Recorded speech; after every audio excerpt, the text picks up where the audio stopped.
Hello and welcome. I'm Jennifer March, and this is not your mother's story time. This week, we take a turn into the sci-fi genre, and we bring you the Plattner Story by H.G. Wells. Wells was a forward-looking, even prophetic social critic who devoted his literary talents to the developments of a progressive vision on a global scale. A futurist, he wrote a number of utopian works and foresaw the advent of aircraft, tanks, space travel, nuclear weapons, satellite television, and something resembling the World Wide Web. His science fiction imagined time travel, alien invasion, invisibility, and biological engineering. He is sometimes referred to as the Shakespeare of science fiction. This story tells about a journey to the fourth dimension in true, creepy Wells style. And now, The Plattner Story by H.G. Wells.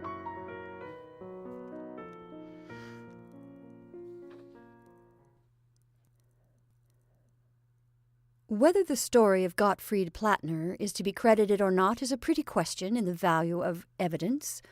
On the one hand, we have 7 witnesses. To be perfectly exact, we have 6.5 pairs of eyes and one undeniable fact. And on the other we have, what is it? Prejudice, common sense, the inertia of opinion. Never were there 7 more honest-seeming witnesses. Never was there a more undeniable fact that the inversion of Gottfried Plattner's anatomical structure, and never was there a more preposterous story than the one they have to tell. The most preposterous part of the story is the worthy Gottfried's contribution, for I count him as one of the 7. Heaven forbid that I should be led into giving countenance to superstition by a passion for impartiality, and so come to share the fate of Eusebia's patrons. Frankly, I believe there is something crooked about this business of Gottfried Plattner. But what that crooked factor is, I will admit as frankly, I do not know. I have been surprised at the credit accorded to the story in the most unexpected and authoritative quarters. The fairest way to the reader, however, will be for me to tell it without further comment. Gottfried Plattner is, in spite of his name, a free-born Englishman. His father was an Alsatian who came to England in the 60s, married a respectable English girl of unexceptional antecedents, and died after a wholesome and uneventful life, devoted, I understand, chiefly to the laying of parquet flooring in 1887. Gottfried's age is 27. He is, by virtue of his heritage of 3 languages, modern languages master in a small private school in the south of England. To the casual observer, he is singularly like any other modern languages master in any other small private school. His costume is neither very costly nor very fashionable, but on the other hand it is not markedly cheap or shabby. His complexion, like his weight and his bearing, is inconspicuous. You would notice, perhaps, that, like the majority of people, his face was not absolutely symmetrical, his right eye a little larger than the left, and his jaw a trifle heavier on the right-hand side. If you, as an ordinary careless person, were to bare his chest and feel his heart beating, you would probably find it quite like the heart of anyone else. But here, you and the trained observer would part company. If you found his heart quite ordinary, the trained observer would find it quite otherwise. And once the thing was pointed out to, you too would perceive the peculiarity easily enough. It is that Gottfried's heart beats on the right side of his body. Now, that is not the only singularity of Gottfried's structure, although it is the only one that would appeal to the untrained mind. Careful sounding of Gottfried's internal arrangements by a well-known surgeon seems to point to the fact that all the other unsymmetrical parts of his body are similarly misplaced. The right lobe of his liver is on the left side on his right, while his lungs too are similarly contraposed. What is still more singular, unless Gottfried is a consummate actor, we must believe that his right hand has recently become his left, since the occurrences we are about to consider, as impartially as possible, he has found the utmost difficulty in writing, except from right to left across the paper with his left hand. He cannot throw with his right hand. He is perplexed at mealtimes between knife and fork. And his idea of the rule of the road, he is a cyclist, are still a dangerous confusion. And there is not a scrap of evidence to show that before these occurrences Gottfried was at all left-handed. There is yet another wonderful fact in this preposterous business. Gottfried produces 3 photographs of himself. You have him at the age of 5 or 6, thrusting fat legs at you from under a plaid frock, and scowling. In that photograph his left eye is a little larger than his right, and his jaw is a trifle heavier on the left side. This is the reverse of his present living condition. The photograph of Gottfried at 14 seems to contradict these facts, but that is because it is one of those cheap gem photographs that were then in vogue, taken direct upon metal and therefore reversing things just as a looking-glass would. The 3rd photograph represents him at 21 and confirms the record of the others. There seems here evidence of the strongest confirmatory character that Gottfried had exchanged his left side for his right. Yet how a human being can be so changed, short of a fantastic and pointless miracle, is exceedingly hard to suggest. In one way, of course, these facts might be explicable on the supposition that Plattner has undertaken an elaborate mystification on the strength of his heart's displacement. Photographs may be faked and left-handedness imitated, but the character of the man does not lend itself to any such theory. He is quiet, practical, unobtrusive, and thoroughly sane from the Nordau standpoint. He likes beer and smokes moderately, takes walking exercise daily, and has a healthily high estimate of the value of his teaching. He has a good but untrained tenor voice, and takes a pleasure in singing airs of a popular and cheerful character. He is fond, but not morbidly fond, of reading, chiefly fiction pervaded with a vaguely pious optimism, sleeps well, and rarely dreams. He is, in fact, the very last person to evolve a fantastic fable. Indeed, so far from forcing this story upon the world, he has been singularly reticent on the matter. He meets enquiries with a certain engaging, bashfulness is almost the word, that disarms the most suspicious. He seems genuinely ashamed that anything so unusual has occurred to him. It is to be regretted that Plattner's aversion to the idea of postmortem dissection may postpone, perhaps forever, the positive proof that his entire body has had its left and right sides transposed. Upon that fact mainly the credibility of his story hangs. There is no way of taking a man and moving him about in space as ordinary people understand space that will result in our changing his sides. Whatever you do, his right side is still his right, his left his left. You can do that with a perfectly thin and flat thing, of course. If you were to cut a figure out of paper, any figure with the right and left side, you could change its sides simply by lifting it up and turning it over. But with a solid, it is different. Mathematical theorists tell us that the only way in which the right and left sides of a solid body can be changed is by taking that body clean out of space as we know it. Taking it out of ordinary existence, that is, and turning it somewhere outside space. This is a little obtruse, no doubt, but anyone with any knowledge of mathematical theory will assure the reader of its truth. To put the thing in technical language, the curious inversion of Plattner's right and left sides is proof that he has moved out of our space and into what is called the 4th dimension, and that he has returned again to our world. Unless we choose to consider ourselves the victims of an elaborate and motiveless fabrication, we are almost bound to believe that this has occurred. So much for the tangible facts. We now come to the account of the phenomena that attended his temporary disappearance from the world. It appears that in the Sussex Proprietary School, Plattner not only discharged the duties of modern languages master, but also taught chemistry, commercial geography, bookkeeping, shorthand, drawing, and any other additional subject to which the changing fancies of the boy's parents might direct attention. He knew little or nothing of these various subjects, but in secondary, as distinguished from board or elementary schools, knowledge in the teacher is very properly by no means so necessary as high moral character and gentlemanly tone. In chemistry he was particularly deficient, knowing he says nothing beyond the three gases, whatever the three gases may be. As, however, his pupils began by knowing nothing, and derived all their information from him, this caused him, or anyone, but little inconvenience for several terms. Then a little boy named Wibby joined the school, who had been educated, it seems, by some mischievous relative into an inquiring habit of mind.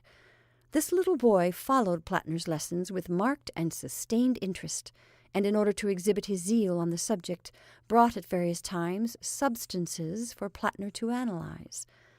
Plattner, flattered by this evidence of his power of awakening interest, and trusting to the boy's ignorance, analyzed these, and even made general statements as to their composition.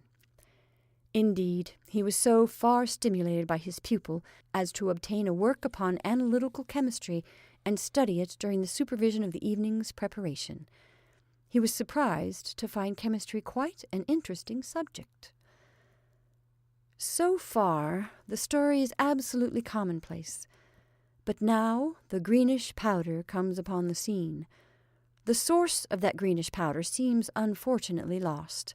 Master Wibble tells a torturous story of finding it done up in a packet in a disused lime kiln near the Downs.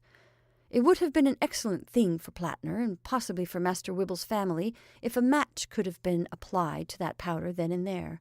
The young gentleman certainly did not bring it to school in a packet, but in a common 8-ounce graduated medicine bottle, plugged with masticated newspaper. He gave it to Plattner at the end of the afternoon school. 4 boys had been detained after school prayers in order to complete some neglected tasks, and Plattner was supervising these in the small classroom in which the chemical teaching was conducted. The appliances for the practical teaching of chemistry in the Sussexville Proprietary School, as in most small schools in this country, are characterized by a severe simplicity. They are kept in a small cupboard standing in a recess, and having about the same capacity as a common traveling trunk. Plattner, being bored with his passive superintendence, seems to have welcomed the intervention of Wibble with his green powder as an agreeable diversion, and unlocking this cupboard, proceeded at once with his analytical experiments. Wibble sat, luckily for himself, at a safe distance regarding him. The 4 malefactors, feigning a profound absorption in their work, watched him furtively with the keenest interest. For even within the limits of the 3 gases, Plattner's practical chemistry was, I understand, temerarious. They are practically unanimous in their account of Plattner's proceedings. He poured a little of the green powder into a test tube and tried the substance with water, hydrochloric acid, nitric acid, and sulfuric acid in succession. Getting no results, he emptied out a little heap, nearly half the bottle, in fact, upon a slate and tried a match. He held the medicine bottle in his left hand. The stuff began to smoke and melt, and then exploded with deafening violence and a blinding flash. The 5 boys, seeing the flash and being prepared for catastrophes, ducked below their desks and were none of them seriously hurt. The window was blown out into the playground, and the blackboard on its easel was upset.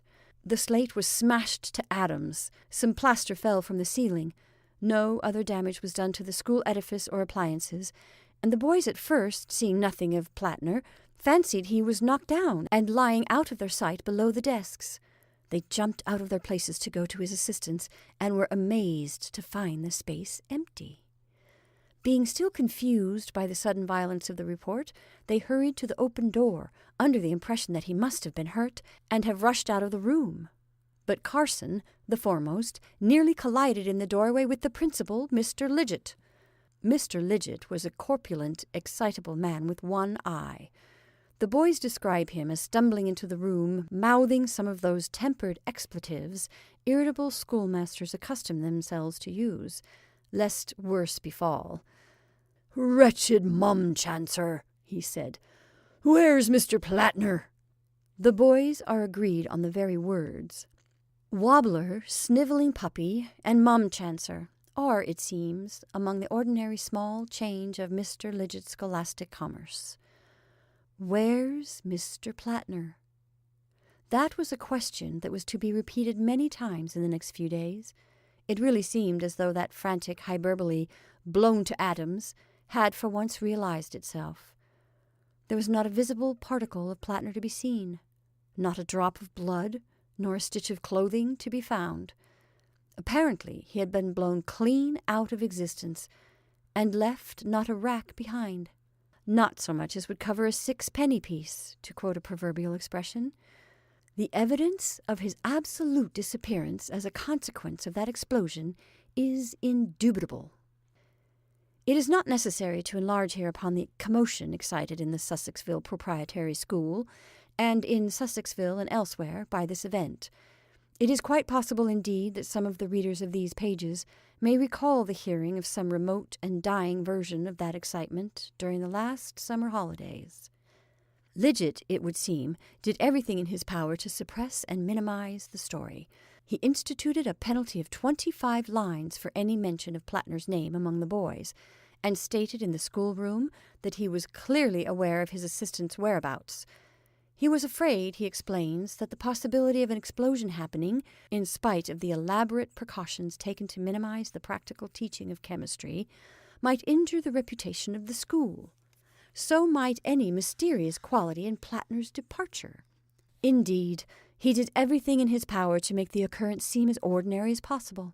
In particular, he cross-examined the 5 eyewitnesses of the occurrence so searchingly that they began to doubt the plain evidence of their senses. But in spite of these efforts, the tale, in a magnified and distorted state, made a 9 days' wonder in the district, and several parents withdrew their sons on colorable pretexts. Not the least remarkable point in the matter is the fact that a large number of people in the neighborhood dreamed singularly vivid dreams of Plattner during the period of excitement before his return, and that these dreams had a curious uniformity.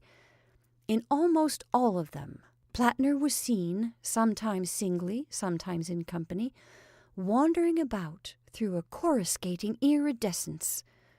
In all cases his face was pale and distressed, and in some he gesticulated towards the dreamer. 1 or 2 of the boys, evidently under the influence of nightmare, fancied that Plattner approached them with remarkable swiftness, and seemed to look closely into their very eyes. Others fled with Plattner from the pursuit of vague and extraordinary creatures of a globular shape.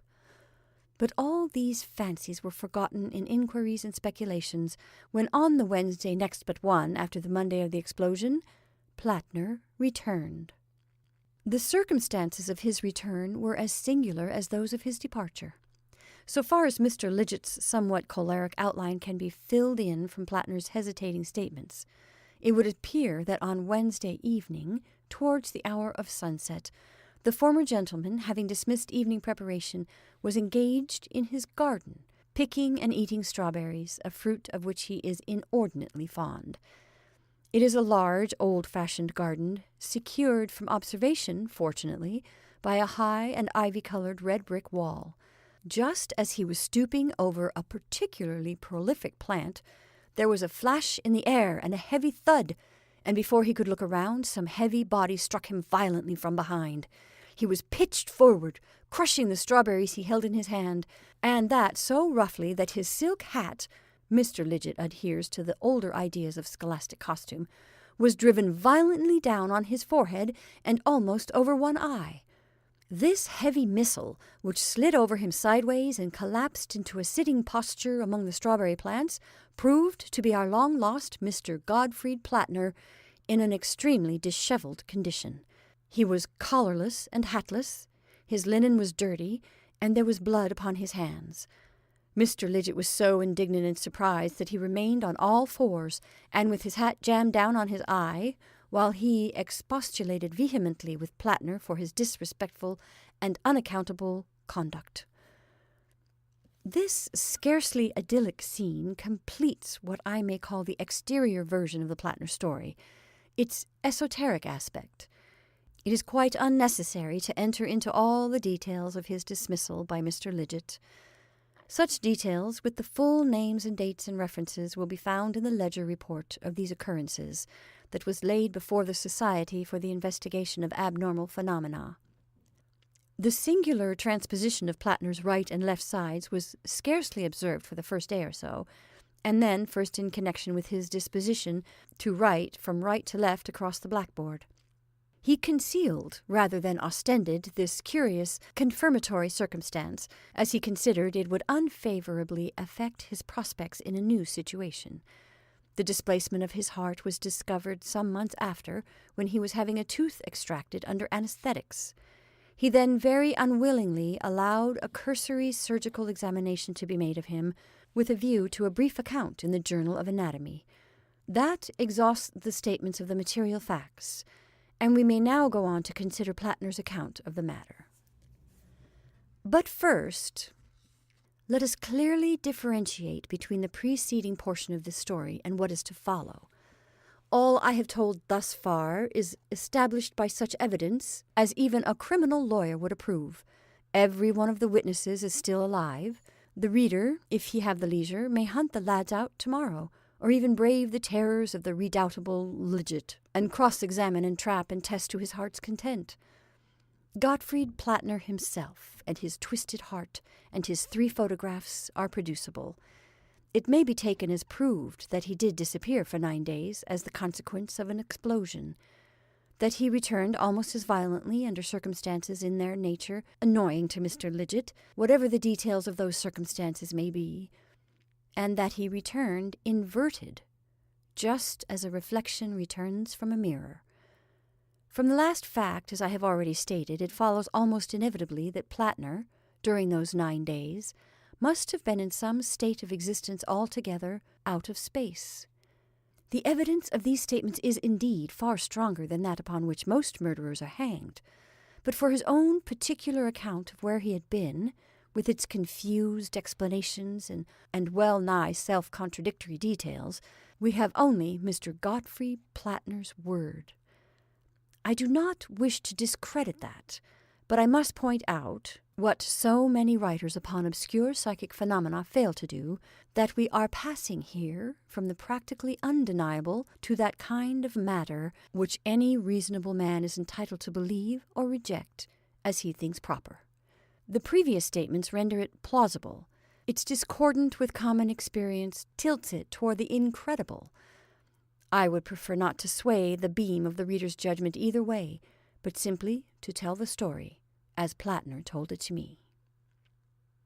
He gave me his narrative, I may state, at my house in Chislehurst, and so as soon as he left me that evening, I went into my study and wrote down everything as I remembered it. Subsequently, he was good enough to read over a typewritten copy, so that its substantial correctness is undeniable.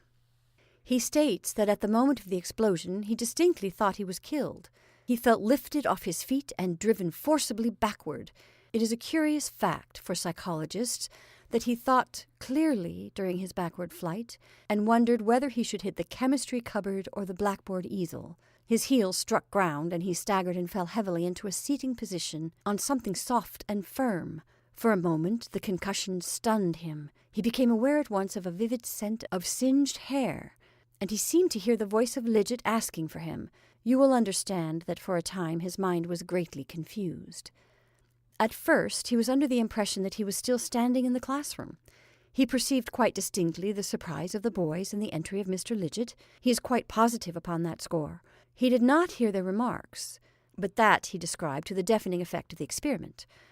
Things about him seemed curiously dark and faint, but his mind explained that on the obvious but mistaken idea that the explosion had engendered a huge volume of dark smoke. Through the dimness the figures of Lidget and the boys moved, as faint and silent as ghosts. Plattner's face still tingled with the stinging heat of the flash. He was, he says, all muddled. His first definite thoughts seem to have been of his personal safety. He thought he was perhaps blinded and deafened. He felt his limbs and face in a gingerly manner. Then his perceptions grew clearer, and he was astonished to miss the old familiar desks and other schoolroom furniture about him. Only dim, uncertain, grey shapes stood in place of them. Then came a thing that made him shout aloud and awoke his stunned faculties to instant activity. 2 of the boys, gesticulating, walked one after the other clean through him. Neither manifested the slightest consciousness of his presence. It is difficult to imagine the sensation he felt. They came against him, he says, with no more force than a wisp of mist. Plattner's first thought after that was that he was dead. Having been brought up with thoroughly sound views in these matters, however, he was a little surprised to find his body still about him. His second conclusion was that he was not dead, but that the others were, that the explosion had destroyed the Sussexville Proprietary School and every soul in it except himself. But that, too, was scarcely satisfactory. He was thrown back upon astonished observation. Everything about him was profoundly dark. At first, it seemed to have an altogether ebony blackness. Overhead was a black firmament. The only touch of light in the scene was a faint greenish glow at the edge of the sky in one direction, which threw into prominence a horizon of undulating black hills. This, I say, was his impression at first. As his eyes grew accustomed to the darkness, he began to distinguish a faint quality of differentiating green color in the circumambient night. Against this background, the furniture and occupants of the classroom, it seems, stood out like phosphorescent specters, faint and impalpable. He extended his hand and thrust it through without an effort, through the wall of the room by the fireplace. He describes himself as making a strenuous effort to attract attention. He shouted to Lidget and tried to seize the boys as they went to and fro. He only desisted from these attempts when Mr. Lidget, whom he, as an assistant master, naturally disliked, entered the room.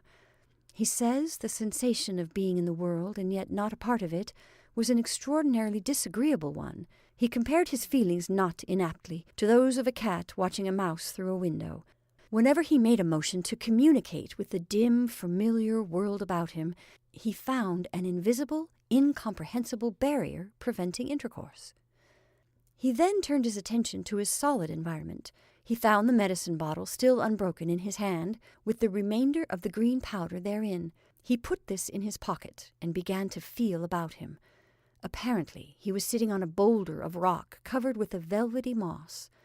The dark country about him he was unable to see, the faint, misty picture of the schoolroom blotting it out, but he had a feeling, due to perhaps a cold wind, that he was near the crest of a hill, and that a steep valley fell away beneath his feet.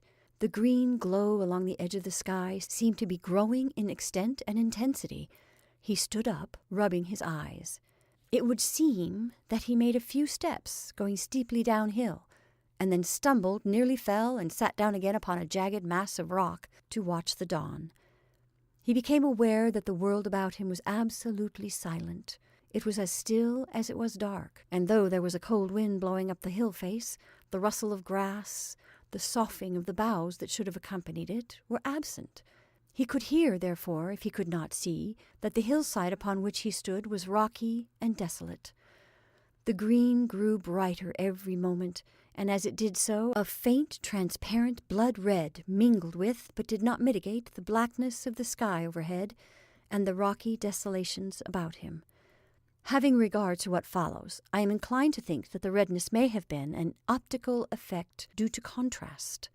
Something black fluttered momentarily against the livid yellow-green of the lower sky, and then the thin, penetrating voice of a bell rose out of the black gulf below him. An oppressive expectation grew with the growing light. It is probably that an hour or more elapsed while he sat there, the strange green light growing brighter every moment, and spreading slowly, in flamboyant fingers, upward towards the zenith.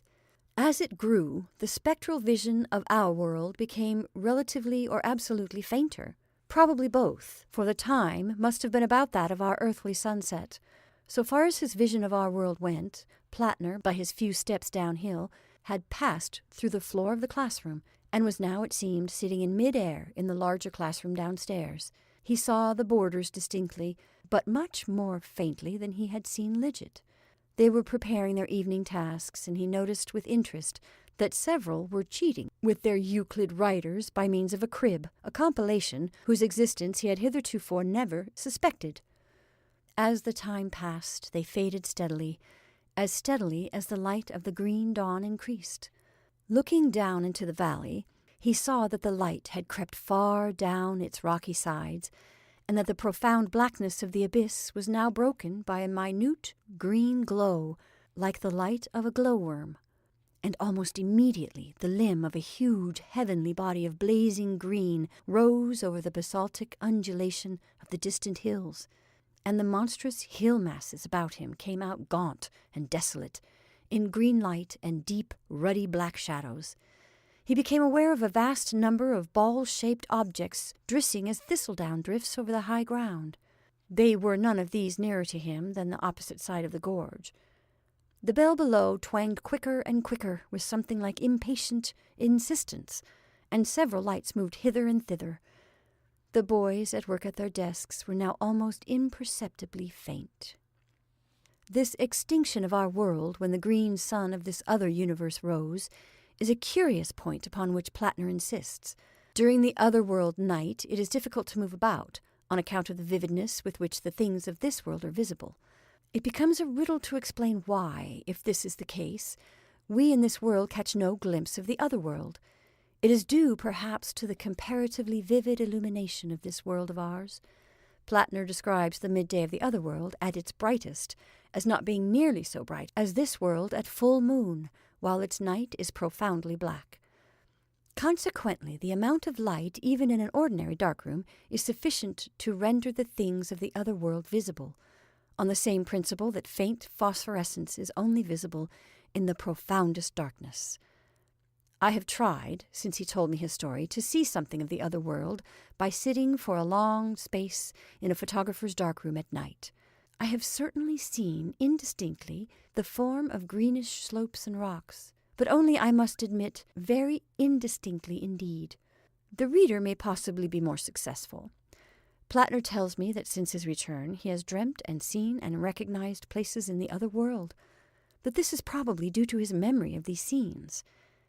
It seems quite possible that people with unusually keen eyesight may occasionally catch a glimpse of this strange other world about us. However, this is a digression. As the green sun rose, a long street of black buildings became perceptible, though only darkly and indistinctly, in the gorge, and after some hesitation, Plattner began to climb down the precipitous descent towards them. The descent was long and exceedingly tedious, being so not only by the extraordinary steepness, but also by reason of the looseness of the boulders with which the whole face of the mountain was strewn. The noise of his descent, now and then his heels struck fire from the rocks, seemed now the only sound in the universe, for the beating of the bell had ceased. As he drew nearer, he perceived that the various edifices had a singular resemblance to tombs and mausoleums and monuments, saving only that they were all uniformly black, instead of being white, as most sepulchres are. And then he saw, crowding out of the largest building, very much as people disperse from a church, a number of pallid, rounded, green-faced figures. These dispersed in several directions about the broad street of the place, some going through the side alleys and reappearing upon the steepness of the hill, others entering some of the small black buildings which lined the way. At the sight of these things drifting up toward him, Plattner stopped, staring. They were not walking. They were indeed limbless, and they had the appearance of human heads, beneath which a tadpole-like body swung. He was too astonished at their strangeness, too full, indeed, of strangeness, to be seriously alarmed by them. They drove towards him in front of the chill wind that was blowing uphill, much as soap bubbles drive before a draught. And as he looked at the nearest of those approaching, he saw it was indeed a human head, albeit with singularly large eyes, and wearing such an expression of distress and anguish as he had never seen before upon mortal countenance. He was surprised to find that it did not turn to regard him, but seemed to be watching and following some unseen moving thing. For a moment he was puzzled, and then it occurred to him that this creature was watching with its enormous eyes something that was happening in the world he just left. Nearer it came, and nearer, and he was too astonished to cry out. It made a very faint, fretting sound as it came close to him. Then it struck his face with a gentle pat. Its touch was very cold, and drove past him and upward towards the crest of the hill. An extraordinary conviction flashed across Plattner's mind that this head had a strong likeness to Lidget. Then he turned his attention to the other heads that were now swarming thickly up the hillside. None made the slightest sign of recognition. One or two, indeed, came close to his head and almost followed the example of the first, but he dodged convulsively out of the way. Upon most of them he saw the same expression of unavailing regret he had seen upon the first, and heard the same faint sounds of wretchedness from them. One or two wept, and one, rolling swiftly uphill, wore an expression of diabolical rage. But others were cold, and several had a look of gratified interest in their eyes. One, at least, was almost in ecstasy of happiness. Plattner does not remember that he recognized any more likenesses in those he saw at this time. For several hours, perhaps, Plattner watched these strange things dispersing themselves over the hills, and not till long after they had ceased to issue from the clustering black buildings in the gorge did he resume his downhill climb. The darkness about him had increased so much that he had difficulty in stepping true. Overhead the sky was now a bright, pale green. He felt neither hunger nor thirst. Later, when he did, he found a chilly stream running down the center of the gorge, and the rare moss upon the boulders, when he tried it at last in desperation, was good to eat.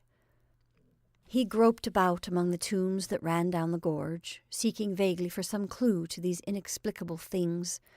After a long time he came to the entrance of the big mausoleum-like building from which the heads had issued.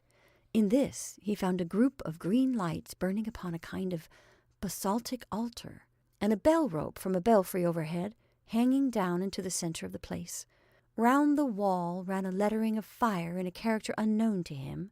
While he was still wondering at the purport of these things, he heard the receding tramp of heavy feet echoing far down the street. He ran out into the darkness again, but he could see nothing. He had a mind to pull the bell rope, and finally decided to follow the steps. But although he ran far, he never overtook them, and his shouting was of no avail. The gorge seemed to extend an interminable distance.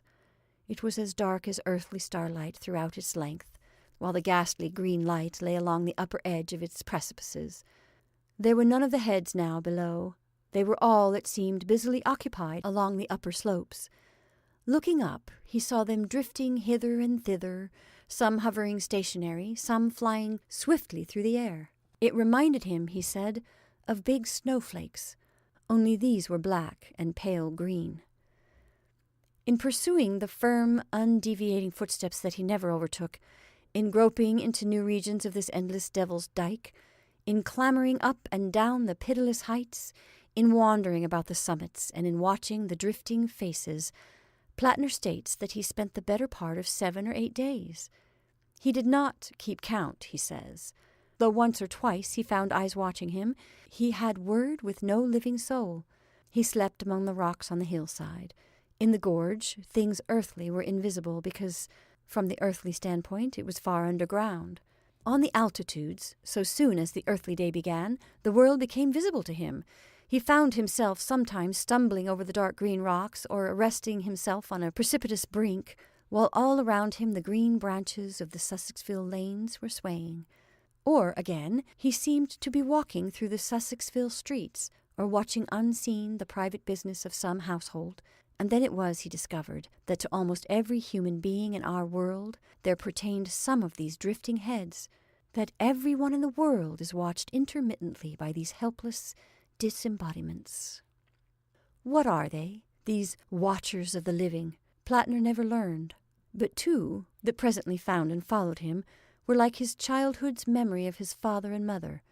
Now and then other faces turned their eyes upon him, eyes like those of dead people who had swayed him, or injured him, or helped him in his youth and manhood.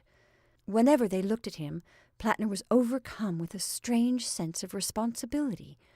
To his mother he ventured to speak, but she made no answer. She looked sadly, steadfastly, and tenderly, a little reproachfully too, it seemed, into his eyes. He simply tells this story. He does not endeavor to explain. We are left to surmise who these watchers of the living may be, or, if they are indeed the dead, why they should so closely and passionately watch a world they have left forever. It may be, Indeed, to my mind it seems just that when our life has closed, when evil or good is no longer a choice for us, we may still have to witness the working out of the train of consequences we have laid. If human souls continue after death, then surely human interests continue after death. But that is merely my own guess at the meaning of the things seen. Plattner offers no interpretation, for none was given him. It is well the reader should understand this clearly. Day after day, with his head reeling, he wandered about this strange, lit world outside the world, weary, and towards the end weak and hungry. By day, by our earthly day, that is, the ghostly vision of the old familiar scenery of Sussexville all about him irked and worried him. He could not see where to put his feet, and ever and again with a chilly touch one of these watching souls would come against his face. And after dark, the multitude of these watchers about him and their intent distress confused his mind beyond describing. A great longing to return to the earthly life that was so near and yet so remote consumed him. The unearthliness of things about him produced a positively painful mental distress. He was worried beyond describing by his own particular followers. He would shout at them to desist from staring at him, scold them, hurry away from them. They were always mute and intent. Run as he might over the uneven ground, they followed his destinies. On the 9th day, towards the evening, Plattner heard the invisible footsteps approaching far away down the gorge. He was then wandering over the broad crest of the same hill upon which he had fallen in his entry into this strange other world of his. He turned to hurry down into the gorge, feeling his way hastily, and was arrested by the sight of the thing that was happening in a room in a back street near the school. Both of the people in the room he knew by sight. The windows were open, the blinds up, and the setting sun shone clearly into it, so that it came out quite brightly at first, a vivid oblong of a room, lying like a magic lantern picture upon the black landscape and the livid green dawn. In addition to the sunlight, a candle had just been lit in the room. On the bed lay a lank man, his ghastly white face terrible upon the tumbled pillow. His clenched hands were raised above his head. A little table beside the bed carried a few medicine bottles, some toast and water, and an empty glass. Every now and then the lank man's lips fell apart to indicate a word he could not articulate, but the woman did not notice that he wanted anything, because she was busy turning out papers from an old-fashioned bureau in the opposite corner of the room. At first, the picture was very vivid indeed, but as the green dawn behind it grew brighter and brighter, so it became fainter and more transparent. As the echoing footsteps paced nearer and nearer, those footsteps that sound so loud in that other world and come so silently in this, Plattner perceived about him a great multitude of dim faces gathering together out of the darkness and watching the two people in the room. Never before had he seen so many of the watchers of the living. A multitude had eyes only for the sufferer in the room. Another multitude, in infinite anguish, watched the woman as she hunted with greedy eyes for something she could not find. They crowded about Plattner. They came across his sight and buffeted his face. The noise of their unavailing regrets was all about him. He saw clearly only now and then.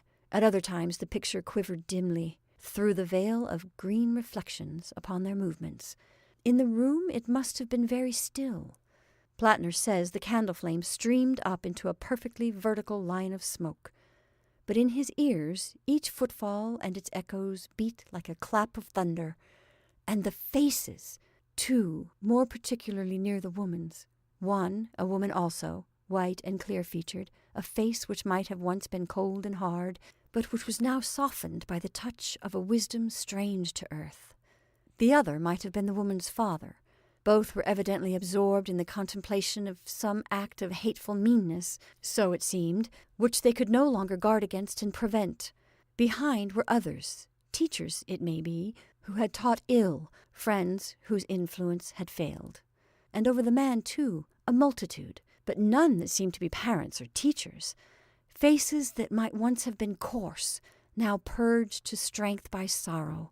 And in the forefront, one face, a girlish face, neither angry nor remorseful, was merely patient and weary, and, as it seemed to Plattner, waiting for relief. His powers of description fail him at the memory of this multitude of ghastly countenances. They gathered on the stroke of the bell. He saw them all in the space of a second. It would seem that he was so worked on by his excitement that, quite involuntarily, his restless fingers took the bottle of green powder out of his pocket and held it before him. But he does not remember that. Abruptly, the footsteps ceased. He waited for the next, and there was silence. And then suddenly, cutting through the unexpected stillness like a keen, thin blade, came the first stroke of the bell.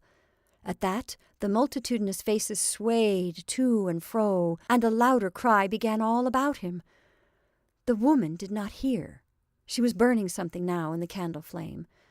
At the second stroke, everything grew dim, and a breath of wind, icy cold, blew through the host of watchers.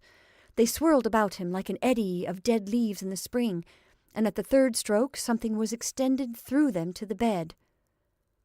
You have heard of a beam of light. This was like a beam of darkness, and looking again at it, Plattner saw that it was a shadowy arm and hand. The green sun was now topping the black desolation of the horizon, and the vision of the room was very faint. Plattner could see that the white of the bed struggled and was convulsed, and that the woman looked round over her shoulder at it, startled. The cloud of watchers lifted high like a puff of green dust before the wind, and swept swiftly downward towards the temple in the gorge. Then suddenly Plattner understood the meaning of the shadowy black arm that stretched across his shoulder and clutched its prey. He did not dare turn his head to see the shadow behind the arm. With a violent effort, and covering his eyes, he set himself to run, made perhaps 20 strides, then slipped on a boulder, and he fell. He fell forward on his hands, and the bottle smashed and exploded as he touched the ground. In another moment he found himself, stunned and bleeding, sitting face to face with Lidget in the old walled garden behind the school. There the story of Plattner's experiences ends. I have resisted, I believe successfully, the natural disposition of a writer of fiction to dress up incidents of this sort. I have told the thing as far as possible in the order in which Plattner told it to me. I have carefully avoided any attempt at style, effect, or construction. It would have been easy, for instance, to have worked the scene of the deathbed into a kind of plot in which Plattner might have been involved. But, quite apart from the objectionableness of falsifying a most extraordinary true story, and any such trite devices would spoil to my mind the peculiar effect of this dark world, with its livid green illumination, and its drifting watchers of the living, which, unseen and unapproachable to us, is yet lying all about us. It remains to add that a death did actually occur in Vincent Terrace, just beyond the school garden, and so far as can be proved, at the moment of Plattner's return. Deceased was a rate collector and insurance agent. His widow, who was much younger than himself, married last month a Mr. Whymper, a veterinary surgeon of Albeding. As the portion of the story given here has in various forms circulated orally in Sussexville, she has consented to my use of her name, on condition that I make it distinctly known that she emphatically contradicts every detail of Plattner's account of her husband's last moments. She burnt no will, she said, although Plattner never accused her of doing so. Her husband made but one will, and that just after their marriage. Certainly, from a man who had never seen it, Plattner's account of the furniture of the room was curiously accurate. One other thing. Even in the risk of an irksome repetition, I must insist upon, lest I seem to favor the credulous, superstitious view. Plattner's absence from the world for 9 days is, I think, proved, but that does not prove his story. It is quite conceivable that even outside space hallucinations may be possible. That, at least, the reader must bear distinctly in mind.